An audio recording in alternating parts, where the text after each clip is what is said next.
ननकाना साहिब में पुलिस की बड़ी कार्रवाई, 3 दुगनी डकैत गैंग गिरफ्तार कर लिया गया।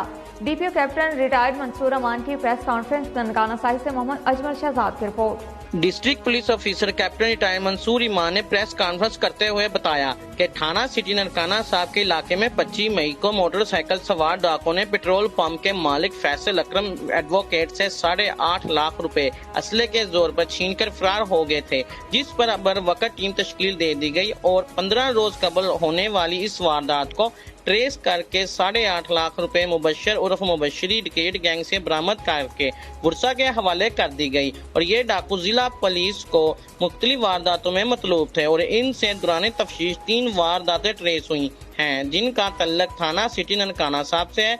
डीपीओ मंसूर इमान ने मजीद बताया कि डकैत गैंग के मुलजिमान में से 2 का तल्लक ननकाना साहब और 1 का तल्लक चनियोट से है। मुलजिमान से वारदातों में इस्तेमाल होने वाला असला और मोटरसाइकिल भी बरामद कर लिया गया है। डकैत गैंग को पुलिस ने अपनी पेशा वराना सलाहियतों और जदीद साइंसी बुनियादों पर गिरफ्तार किया गया है। SHO तसव्वुर मनीर और पुलिस टीम के लिए नकद इनाम तारीफी सनद का भी प्रेस कॉन्फ्रेंस में ऐलान किया।